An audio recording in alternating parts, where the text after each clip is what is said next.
Sleeper series. Do you have fragrances in your collection that you think people are sleeping on? Like that they're the most amazing thing you've ever smelled. You look it up and it's just crickets. Nobody talks about it. That's what we're doing today. Hello and welcome. If you're new here, my name is Yulia and I used to film perfume videos in my car, and I called them, of all things, Perfume in the Car. So yeah, I used to film videos. I still do, but I used to too. And if you're watching this, then that makes you one of my beloved scent brothers, scent sisters, or non-binary scent siblings. I'm talking about Nishane's Vain and Naïve.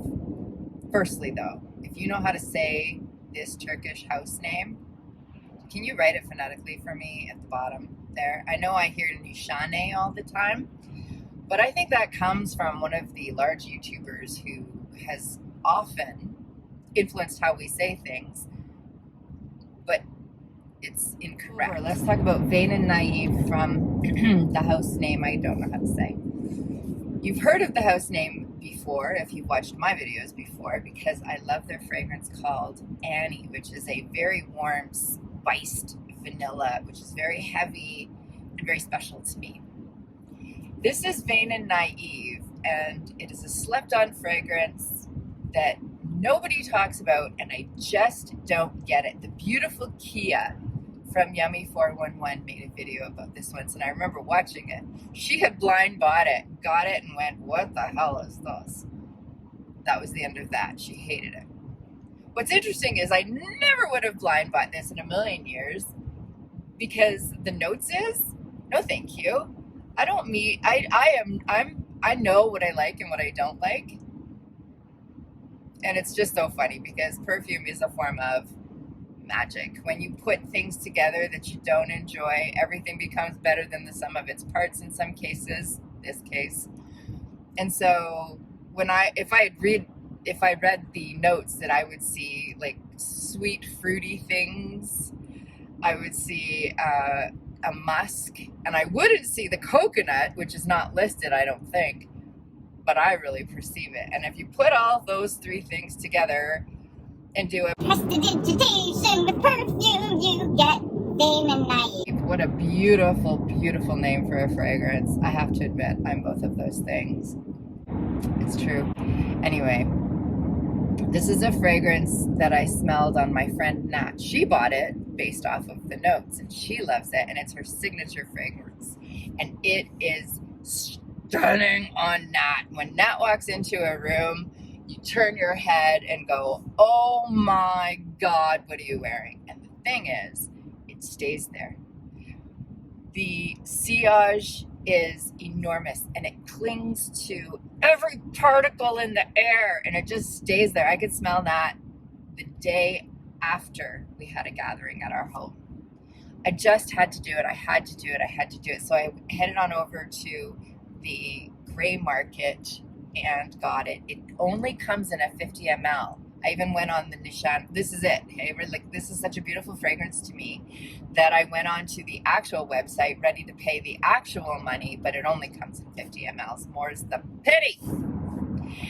It's gorgeous. Its performance is amazing. It is all year round. So the compliments that I get, and I get one every single time I wear it, thank you very much, has to do with the fact that it's so very in the air. It's very soft, but it's very present at the same time, and it's not heavy. I don't know how they did it. This combination of fruity notes and musk, holy mole macaroni. It is so good in the air, and I'm in love. I'm in love, and I had to make a 5-minute video about it to tell you that this is a sleeper. Please don't blind buy this or anything else based on my suggestions. I just think this is up so many people's alley, and not even necessarily up my alley, but it's just so well made. It's so lovely. I just wanted to come on and tell you about it and say hello and ask you how you're doing. And maybe a sleeper series is in order to say, hey, these are some fragrances that I think should be spoken of more. Maybe not. Get a sample of this if you can. And if you can't, don't do it. Don't pull the plug. I mean, don't be blind buying nothing because some YouTuber came on and went. Don't do it. Find a friend, find 10 friends, put $10 in each and get something, because that's what sensitive links are for.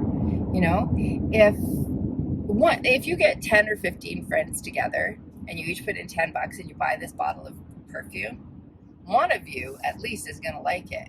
And if like all of you like it, then it's worth your while. And if 3 of you like it, just put yourselves into a big old pit of jello and wrestle it out in the winter winds. This is my big old fat video that might be the start of a series, because if you leave me down below fragrances that you think people are sleeping on, I will find a way to get samples of them and see if we agree.